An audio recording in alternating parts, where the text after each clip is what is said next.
Good afternoon, everybody. I am your man, Bobby Spags. I am the host of our lives, along with my good friend, Patrick Henry. Welcome to the Midwest Preparedness Project studio. In the back, as always, is Kyle, our man in the chair, running all the logistics for us. Say hi, Kyle.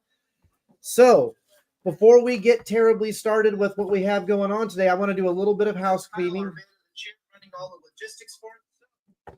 Give me just a minute. Sorry about that, guys. Our feedback's coming through. All right. So, as you guys know, the Great American Preparedness Tour season for 2024 has come to a close. There were 6 events you could have traveled to, 2 per event. Remember, if you have your tokens and you want to get your limited edition Mora knife, you need to go to the preparednesstour.com. It's up on the screen now, and click that little button there. It's a portal. It'll send you directly to an email, and you need to email us with your name, your address, your phone number, and a picture of you holding those 3 tokens. That way we know you've completed the tour, and we will get your knife to you. He's talking to you, Garen. Yeah. Everyone needs to go through the process because we don't have control of the knives here in Kansas. That's all with SRF and Nicole Sauce. So you have until the 14th to get your submission in. After the 14th, that's it. No more attempts to get it for 2024. So please do so. Don't forget that one of those shows on the tour, obviously, is us, the Midwest Preparedness Project. Our spring event is going to be May 6th through 11th near Lawrence, Kansas at Clinton Lake. Patrick, tell us why we're even here today, what's going to be happening in the spring, and what this live is about. Well, I think the cat's kind of out of the bag. So it looks like we are going to have a keynote speaker, the legendary and infamous Joel Salatin. Hey, there he is. Look at that. Yeah, how about that? Man, am I excited to be with you guys for the Midwest Preparedness Project in May. I can't wait to come out to Kansas and be with you. Thanks, sir. Thank you, sir. We've heard so much about you. It's only like we've seen you on the news and like the YouTubes and all those wonderful things. And we very much appreciate your time. Absolutely, Joel. So thank you for showing up. He's going to be our keynote speaker in May. He'll be speaking at both an event on Friday and on Saturday at our event. So you do not want to miss it. Yeah. So we're looking at bringing Joel in, guys. I don't know if you guys know who Joel Salatin is. Like, does he actually need Joel? Do you actually need an introduction these days? So, it's a great big world out there, guys. It's a big world. There's people that are coming to this, whatever this is, every day, I've never heard of functional medicine. I've never heard of, growing your own food. There's people come to it every day. Yeah. And it's kind of like a great awakening. People are kind of coming back around to this. This was something that our grandparents and their parents did, right? They did this for a living, and now here we are circling all the way back around to this kind of great awakening here across America of people putting in what used to be called victory gardens. Now it's just a prepper garden. Grandma calls it Tuesday. I call it disentanglement. Disentanglement, yes. Outstanding. Getting out from under the thumb of whoever the thumb belongs to. Yeah. So you're kind of famous for that. I think you wrote maybe a book about that, right? All the things you want to do, or what? Yeah. I wrote a book, Everything I Want to Do is Illegal, about all of our run-ins with bureaucrats and compliance and licenses, and there are still a lot of things that we'd like to do that we don't. Remember, it says everything I want to do is illegal, not everything I do is illegal. There's a big difference between those two. Oh yeah, that's totally what I meant to say. Wait a minute, are you a cop? Are you a cop? You have to tell us if you're a cop, Joel. Yeah, if you're a cop, you got to tell us you're a cop, right? I'm not a cop. I'm not. All right. Thank you. Good to know. Everybody watching, just so you know, he said it officially. He's not a cop. Yeah. No. Right. So let's roll into, I guess, kind of we kind of covered the camp out and the festival. That's May 6th through May 11th, where Joel's coming out. He's going to stay with us. He's actually going to, look at that. Somebody said, Joel's not a cop. He's definitely not a cop. Somebody in the comments there. Yeah. So Joel's coming out May 6th. Actually, you're going to be out on the 8th and 8th, 9th, and 10th. 8th, 9th, and 10th. On the 8th. Yeah. So Thursday, you're going to stop out at Tag's place. You're going to hang out with Tag that day. And then Friday and Saturday, you're going to come schlepp with us guys, us Kansanites, right? Yep. Mm-hmm. We're looking forward to it. There's a lot of people here that are desperately wanting to hear your message. I know Bobby was kind of like the first tip of the spear for us. I really wasn't super aware of what you did until him and Tag went and watched you at Self-Reliance Festival. Was it last year? It was last year, yeah. Yeah. Oh, and you instantly earned a couple Well, that was an unusual festival. I will tell you that was a bit of a bridge for me. And I mean, I've most of my speaking has been with greeny weenie tree hugger environmental types, earth muffins, and to watch patrols running around with guns, and it was I mean, I'm an NRA member. Okay. So, I mean, I love guns, but a lot of the people that I spend a lot of time with, and have all my life, have mixed emotions about it. So it was really refreshing and wonderful. And I just can't be with you guys. I can't wait to be with you guys at the Midwest Preparedness Festival. It's going to be wonderful. Oh, heck yeah. Fantastic. We're excited too. Cause again, just in the same context, I mean, we really were surprised too. When we went to Self-Reliance Festival the first time we showed up there. And again, we're greeted, like you said, dudes patrolling with ARs at the gate. And they're like, why are you here? Yeah. Like, because you asked us to be, I promise. We paid for the tickets. I don't know. Yeah. It's definitely the roughnecks of the prepper world. But I love those guys. Yeah. Definitely. Oh yeah, absolutely. Yeah, so I don't know. I don't want to compare our festival to their festival, and I don't want to spoil it because we absolutely have. They're part of the sister show that we do with the Great American Preparedness Tour. Them and the Kentucky Sustainable Living guys, and so it's always interesting when we go from our show to one of our sister shows, the contrast, because we all have this underlying tone of preparedness or self-reliance or self-sustainability. But at the same time, each show is unique because of the crowd that it garners. Yeah. We hear like you said, it was very interesting to hear your pointed, description of how that festival, appeared to you. Your opinion of that festival versus our, the people that attend our festival. We always hear like, you guys' festival is more like a Norman Rockwell painting. Yeah. Oh, that's I love Norman Rockwell. My goodness. I mean, that guy, what a wonderful capture of Americana. Amen. So, yeah, I mean, it's true. We service about 35 urban drop points with meat and stuff from our farm. And they're up around Washington, D.C., Northern Virginia, out to Williamsburg, Norfolk, Virginia Beach. And it's interesting, these 35 drop points, every one of them, even though they're all within 4 hours of us, they're all, pretty much in Virginia. Every one of them has a different vibe, because the hostess, we go to a meet at a home and everybody meets us there at a time, picks up their stuff, and goes. But even as similar as you would think that our urban customer base is, that wants non-GMO, non-chemical, really nutritious food, there's still every one of those drop points is like a classroom. You run into a teacher that's taught fifth grade for 20 years, and every year, this class is, there's good ones and there's bad ones and there's hard ones and there's easy ones, and they're all fifth grade. They're all in the same locale, all in the same school, same teacher, but classrooms are different. And so these preparedness, these sister projects all develop a vibe from the gurus that are running them. You bet. Bobby's like the tip of the spear. So Bobby's our event manager. He kind of spearheads a lot of this. So Bobby's like, in fact, he's the reason why you're here. So he attended I won't take his words. Bobby, tell us how it was for you the first time you watched Joel. Well, I had watched some of your testimony before Congress a while back. I actually worked for Congress for 8 years, and that's where I got introduced to you, was seeing some of your testimony in front of Congress. And at that point, I was doing a project here in Kansas called the Kansas Prepper Expo and then Full Spectrum Preparedness. And it was more of a big commercial thing where you had vendors and classes and all that sort of stuff. And that's where I first got introduced to you back then, was watching you do that sort of work.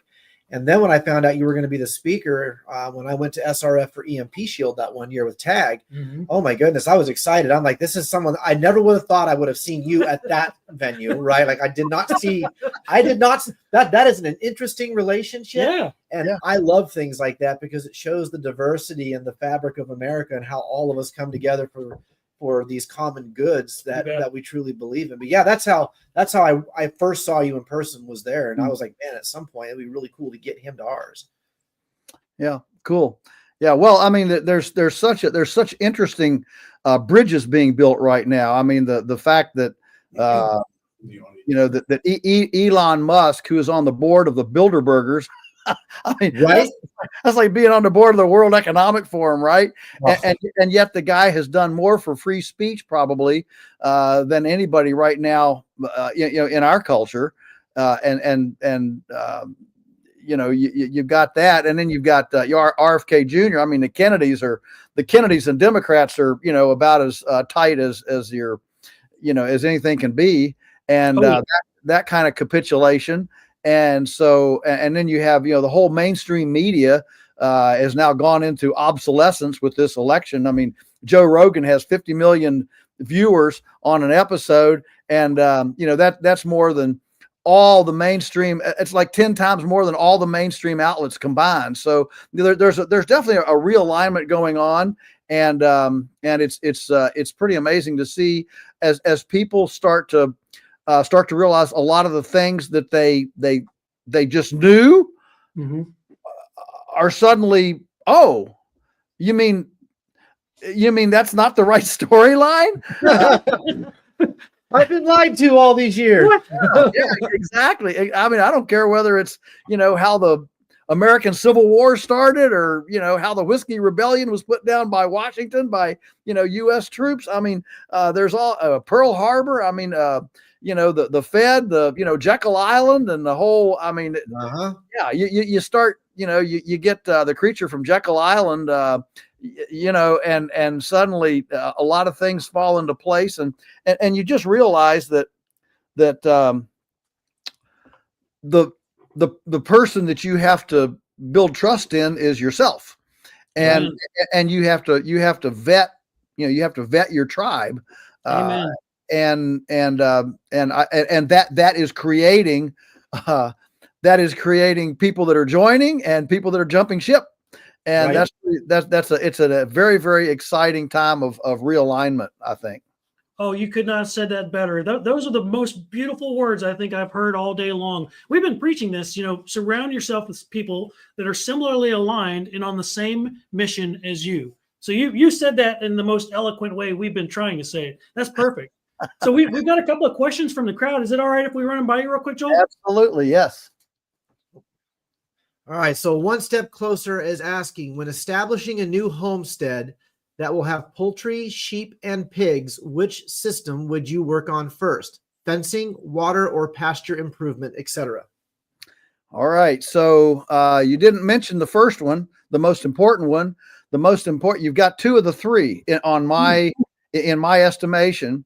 The first one is access. If you can't get there, you can't do anything. So, and this aligns actually with the permaculture platform and the regrarian platform out of Australia.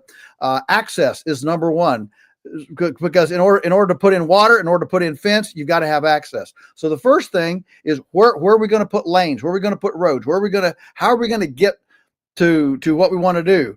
And so number one is access. Number two then is water. So yeah, you've got water. And then number three is fencing.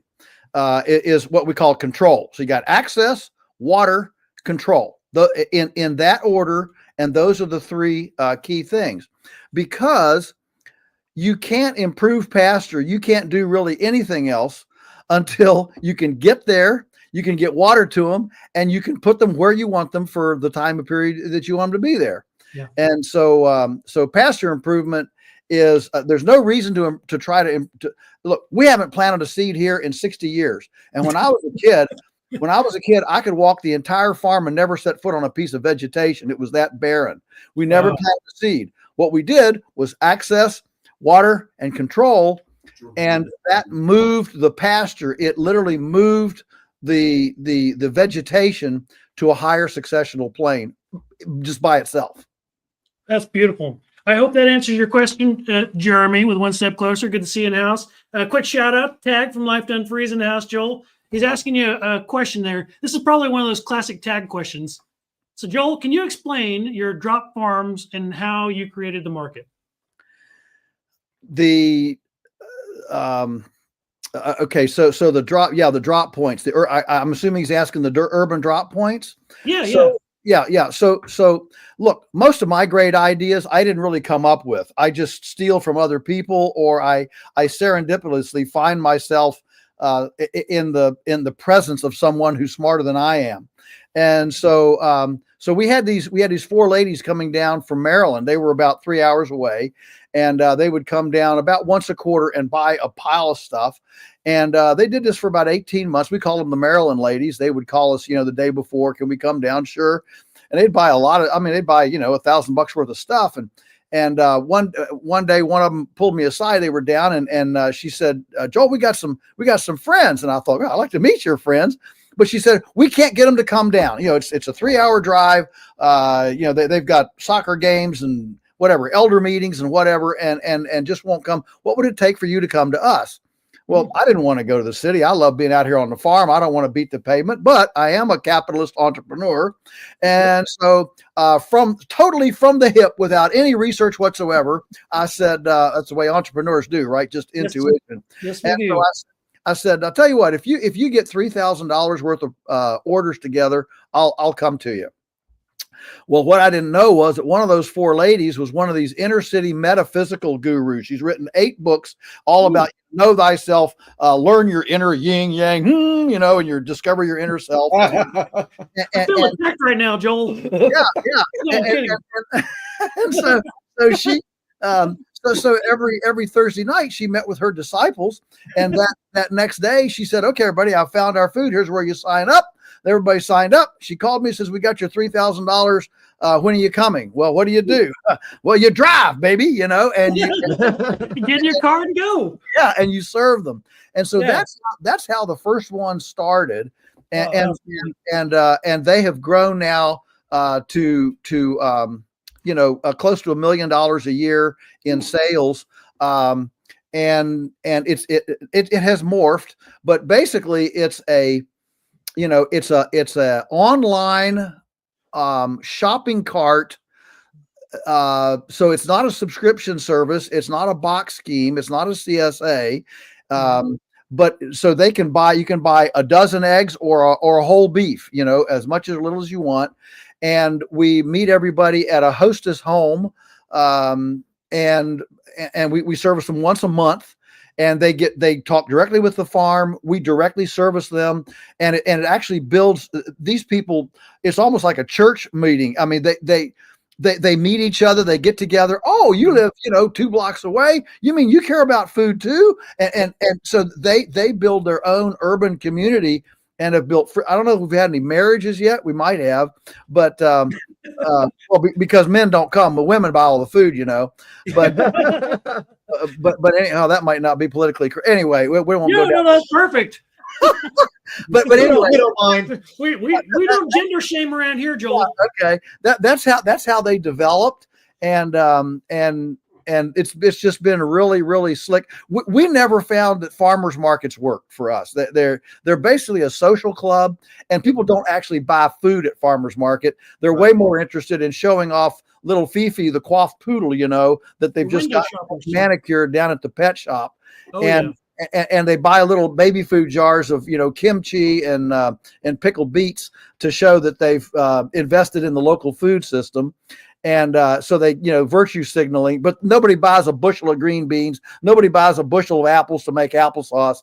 And so we just found farmers markets not a very good thing, or a very efficient way to transfer food. So the urban drop points have been fantastic. That's awesome. I'd actually like to talk to you more about that when you're here. Hopefully we can get Lisa and Andrew from Tabletop Farms to attend, because they would love to pick your brain on that. I bet. Yeah. They do some distribution stuff like that as well. They're one of our generational farm sponsors. But real quick, you want to give a shout out? Yeah. There's someone I want to introduce you in the chat. I think you guys probably know who each other. This is Jonathan from the Provident Prepper. He's a fan of ours. They're also a sponsor of Midwest, and they've had us on.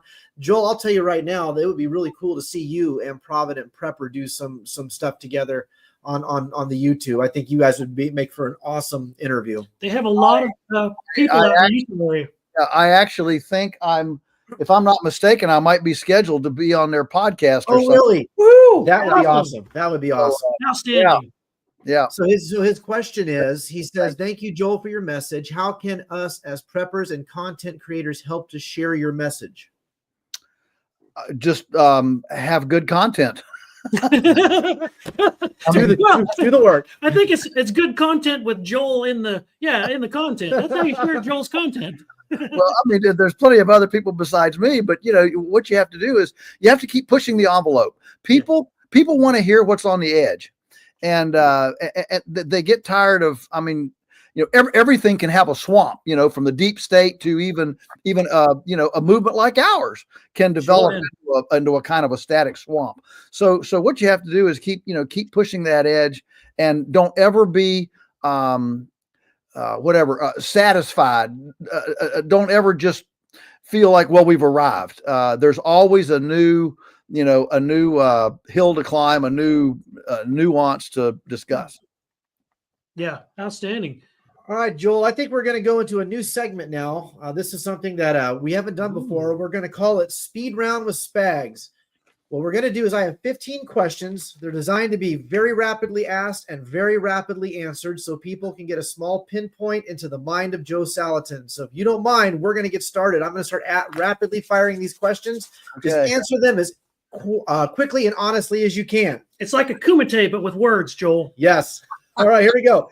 Question number 1. If you had to start completely over with only one farm implement or tool, what would it be and why? Chainsaw. Okay.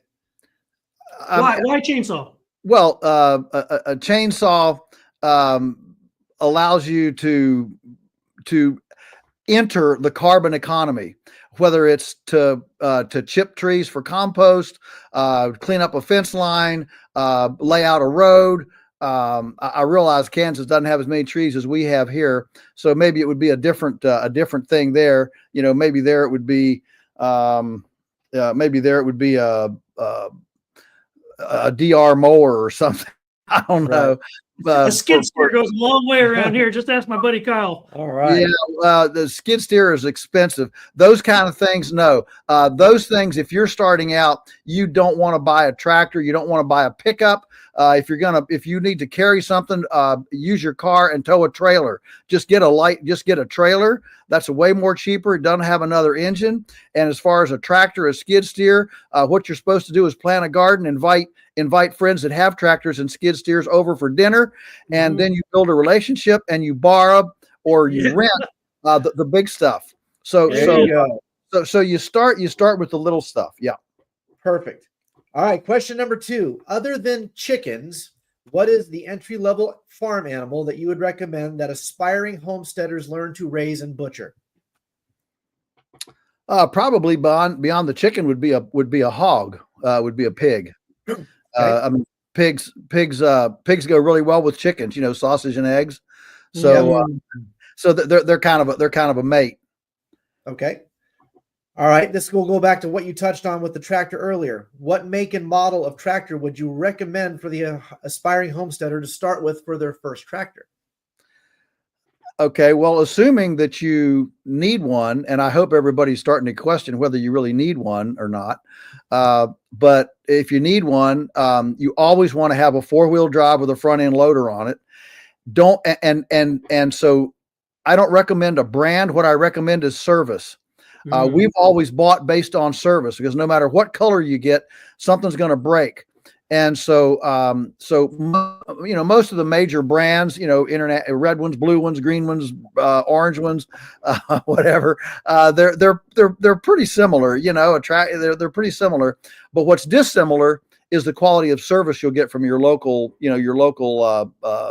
dealer out there. Yeah. So I say go with service and be colorblind as far as what color paint's on it. See that? Now that's a real answer. That's beautiful.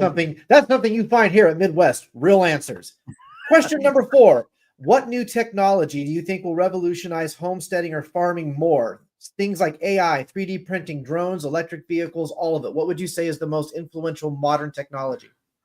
I would say the most influential modern technology right now is distribution platforms.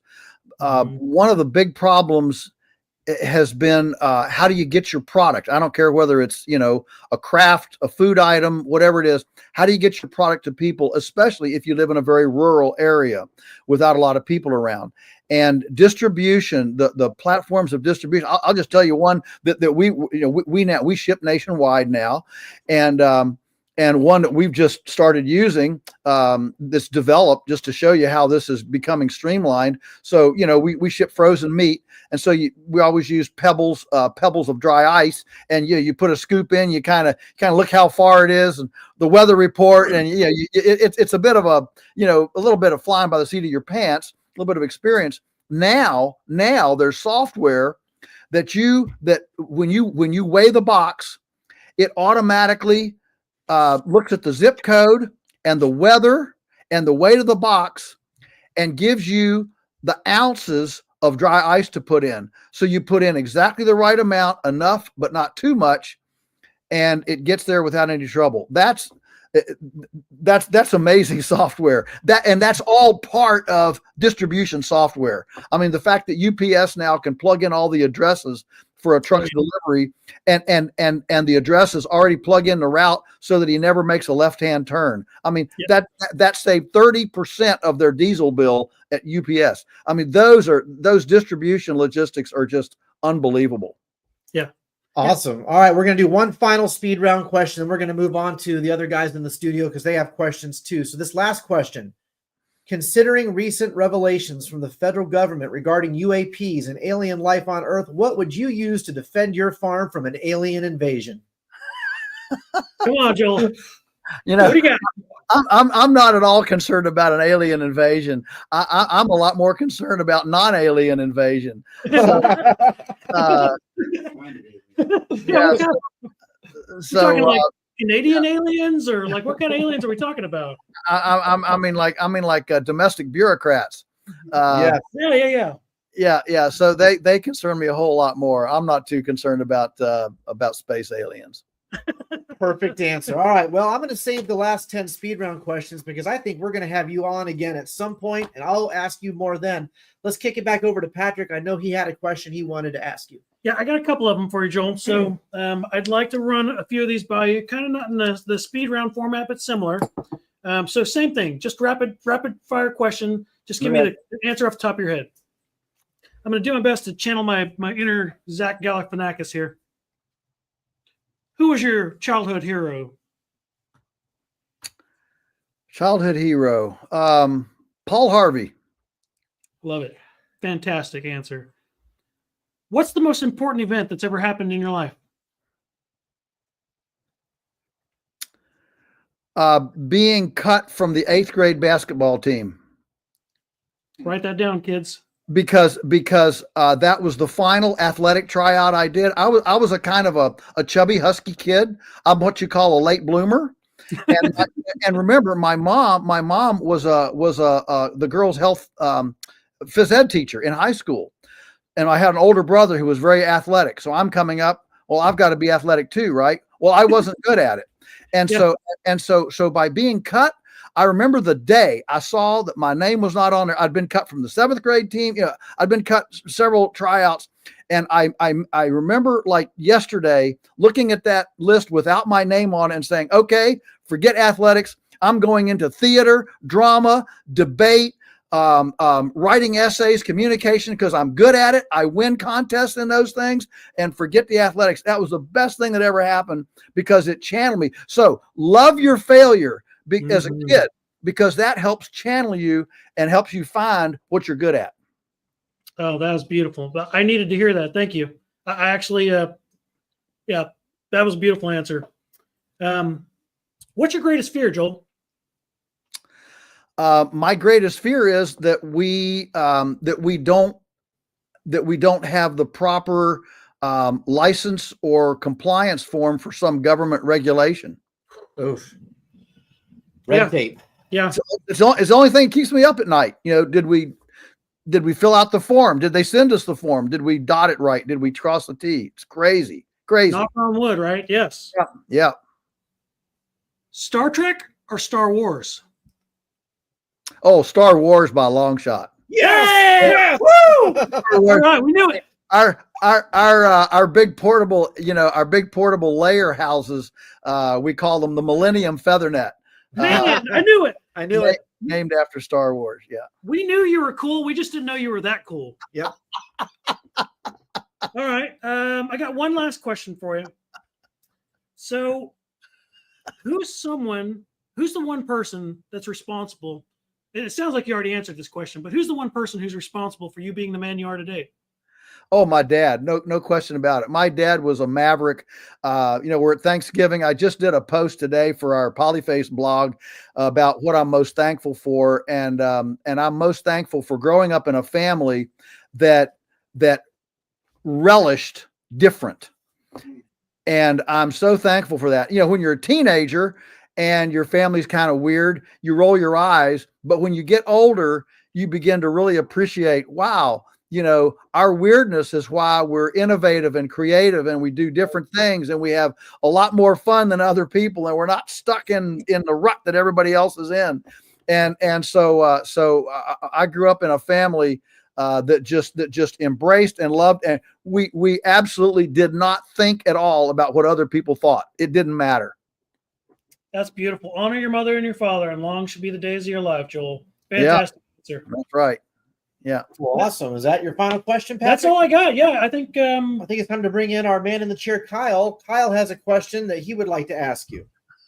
Hey, Joel. So I watched the live that you had with Tag and the Life Done Free channel on Friday, and I was noting things that you were talking about, particularly around like the falling birth rates and generational challenges and stuff like that. And just knowing, generally speaking, that we have a failing, population, and generational things are not happening quite like they used to and like they should in terms of homesteading, land ownership, and that sort of thing for a myriad of reasons.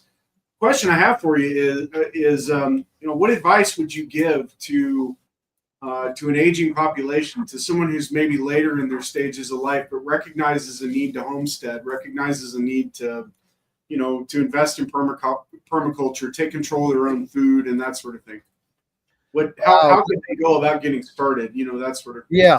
Yeah. So that is a fantastic question, and I actually deal with it a lot because the baby boomers. I mean, I did a chicken butchering demonstration at a homestead festival last year. We had 300 people that had gotten up at 7:00 on a Saturday morning to watch me gut a chicken. And my partner in crime there, Dave Schaefer of Featherman Plucker fame, he just on a whim, he asked the crowd, and the crowd was all, it was mid-30s, early 40s, young parents with kids that were, anywhere from infants to all up to, pre-teens. Mm-hmm. And he just asked the audience, he says, so how many of you, when you were 16, did you think that in 20 years you would want to get up at 7:00 on a Saturday morning to watch somebody butcher a chicken? Yeah. And 2 hands went up. Oh, wow. 2 hands. The point being, everyone who's coming to this is, we skipped a generation of self-reliance. My generation, the baby boomer generation, I'm right in the middle of the baby boomer generation. Technically, it's 1947 to 1967. I'm 1957. So I'm smack dab in the middle of the baby boomer generation.